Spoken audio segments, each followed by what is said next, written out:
Oh, natumba pa nga. Lasing. Bike na lang ah. Ayan po, ang sinasakyan namin, jet ski. Buwis buhay po tayo dito kay Kuya. Pero nagtitiwala ako kay Kuya. Kuya, ilang taon na po ba kayo nag-i-e-bike? Ilang taon na po kayo naggaganito? Mga 2 taon, gano'n Kuya. Ayan po.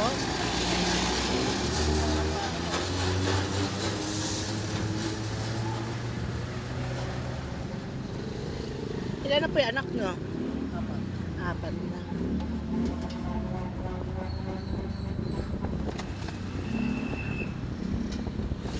Oops. Kami po ay papunta ng Buendia. Papunta na po kami ng Laguna. At ito nga po, oops, buwis buhay tayo. Pero magaling si Kuya mag-drive.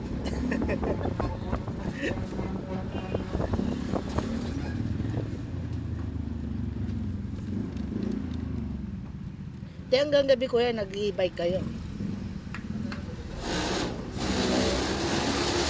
Kasi nga naman yung iba, di ba? Mas gusto nila i-bike kaysa sa taxi, di ba? Mas mataas ang taxi, di ba? May metro na agad pagka under mo ng taxi. Mas safe ka pa dito sa e-bike. Oo. Masyado mabilis. Kaya dito mas mabilis pa. Wala pang traffic. Nakakaano ka pa. Nakakatawag dito singit. So, ito yung buhay ng e-bike. Buwis buhay din sila. Pero, kaya naman.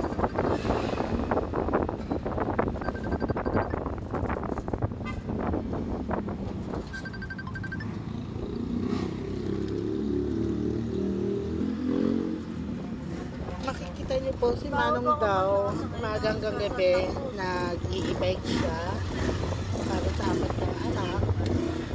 Wala, doon So pa. ganito talaga buhay sa Pilipinas.